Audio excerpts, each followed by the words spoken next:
Okay. أعوذ بالله من الشيطان الرجيم بسم الله الرحمن الرحيم الحمد لله والصلاة والسلام على رسول الله وعلى آله وصحبه ومن والاه. Alhamdulillah, all praise is due to Almighty Allah.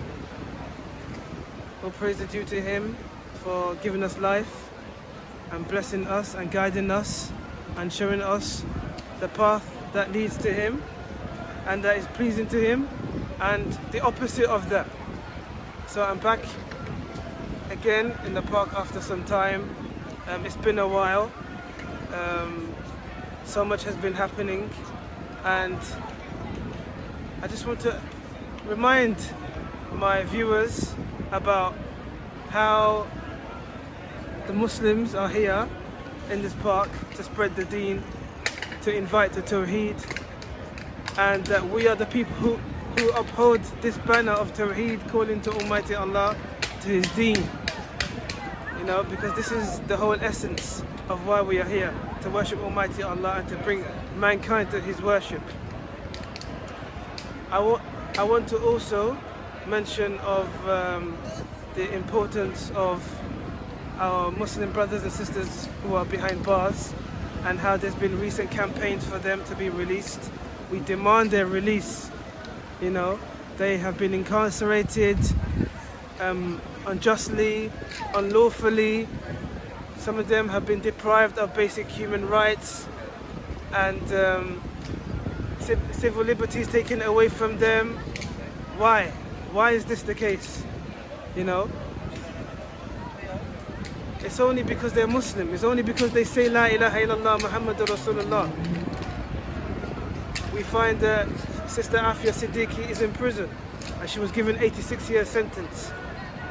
Sheikh Nasser al-Fahad is in prison in Saudi Arabia. He's been tortured, you know, and there's been campaigns to demand his release.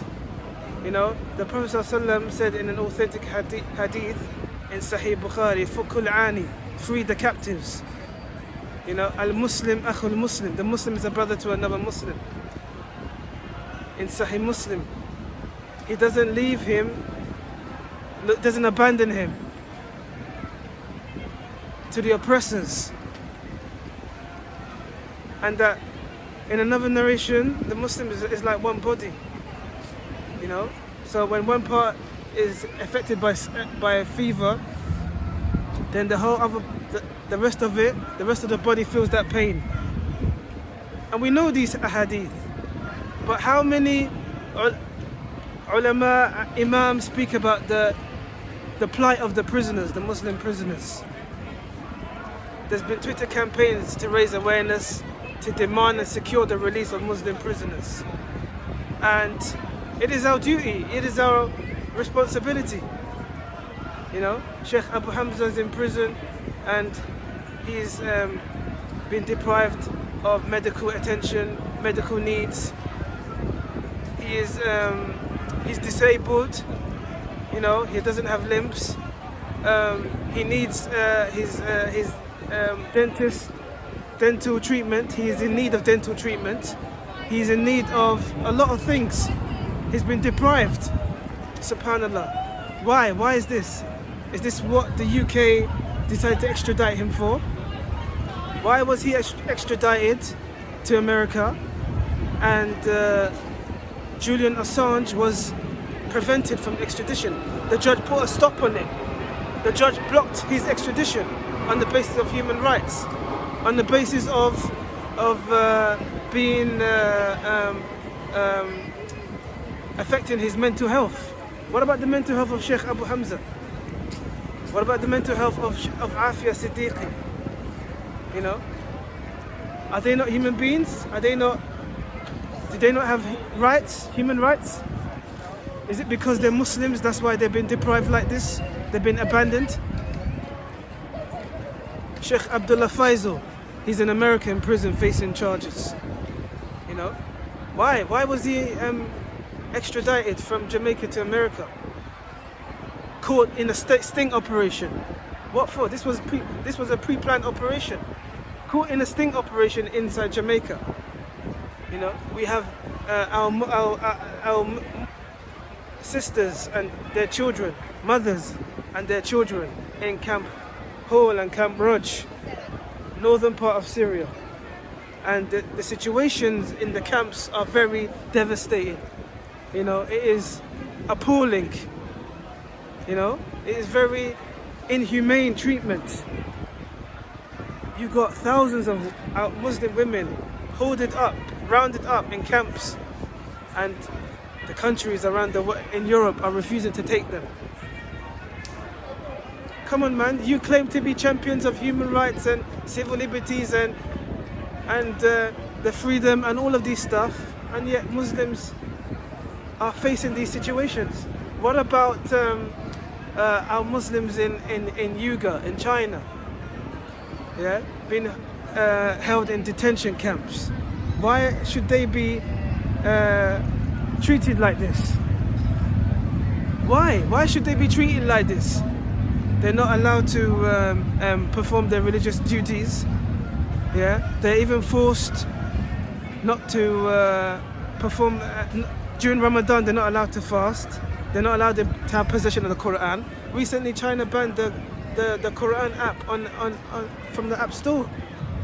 What is this attack and onslaught against us, our deen, Islam and the Muslims? How is this going to continue? For how much longer? You're not going to get very far, because we're going to be the ones who are going to gain the upper hand, and Allah's going to support and assist us. How can you get away with all of these crimes? So this is a call, yeah. This is an outcry, yeah, for the Muslims, to the Ummah, to everyone, to those who are concerned about human rights, etc. Look at how Muslims are being treated. Look at how, you know, how Muslimin are being treated around the world. You know, and what is the Islamic method to release prisoners? Either to raise funds. From the Islamic method we're talking about, you know, first and foremost is jihad fi sabilillah, yeah, in order to liberate and rescue the oppressed, as Allah mentioned in the Quran, you know, first and foremost. And also, secondly, is another way to release prisoners is to use the money from the Bayt al-Mal, you know, or to do a prisoner swap. This is from the Islamic method. And if we are not in those positions to do any of that, we should use our voices. We should come out. We should demand their releases. Come out in demonstration. Yeah, even though some people may differ with it, disagree with demonstrating. Yeah, but the scholars that say demonstrations are permissible, they put conditions down that it must be for Islamic purpose, Islamic slogans, no mixing, no vandalizing buildings.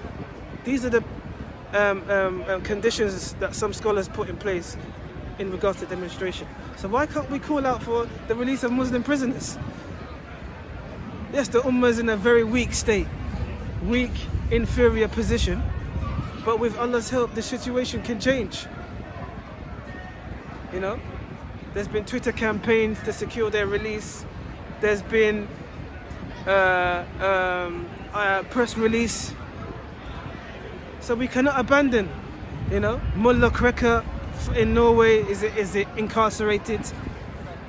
You know, Sheikh Nasser al-Fahad, Ali al-Khudayr.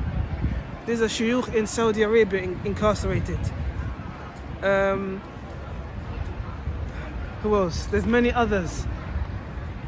Sheikh Khalid and many other prisoners. Brothers here in Belmarsh, Long Lartin, Franklin, Afia Siddiqui, and many other prisoners. We even had some years back, Sheikh Umar Abdurrahman passed away in prison. You know, he died in prison. He ended up dying in prison. Why? Why did he die in prison? You know, the Muslim Ummah wanted his release, wanted his freedom. Yeah, but the American government refused until he passed away. You know? How can Sheikh Abu Hamza, why should he face these conditions and situations? Why? You allow the disabled man to be extradited and to face, you know, alleged terrorism charges, even though he had faced them here. But yet you blocked Julian Assange from being extradited. Where is the justice? Where is the fairness here? This is totally unacceptable. So I am here in Speaker's Corner, yeah, to put the message out that we are demanding the release of Muslim prisoners everywhere. And the Muslims as well, the various groups and organizations around the world, they need to do whatever we can to have their needs met, have their conditions improved, especially those prisoners that are going through torture. Going through torture, being deprived, not having their needs met, not having their medical attention. This is not on. You wouldn't even treat animals like that, much less human beings. But because they're Muslimin, it's nothing. So this is it. This is all I have to say. And you may try and use these messages,